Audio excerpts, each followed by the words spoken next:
Looks like yesterday's dip might finally be behind us.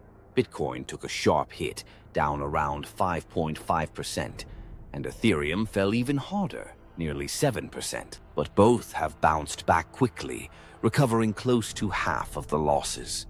What's fascinating is that, despite the volatility, market sentiment hasn't collapsed. The Bitcoin Fear and Greed Index still sits firmly in the greed zone. Not euphoric, not extreme, just the kind of healthy optimism that fuels sustainable bull markets. But here's where it gets interesting: Bitcoin dominance.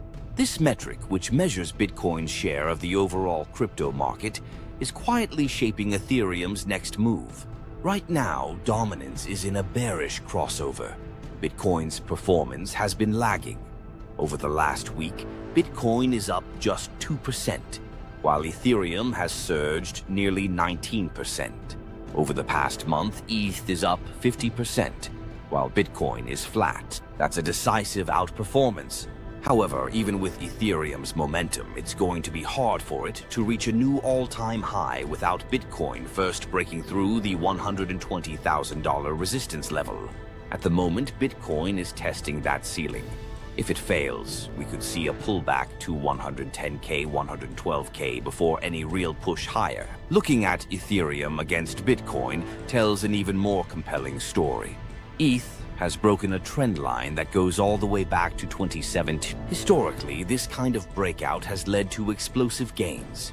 New all-time highs coming in days or weeks, not months. A clean break above the 0.056. 0.057 BTC level could open the floodgates for a rapid rally. On shorter time frames, Ethereum has already erased much of yesterday's dip. It's pushed above the highs we saw in April 2024 and in early 2025. But it's now facing its toughest test, the all-time high zone.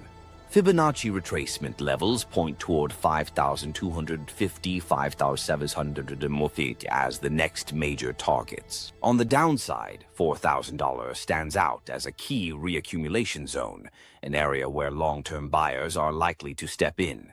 And here's something that's gone under the radar.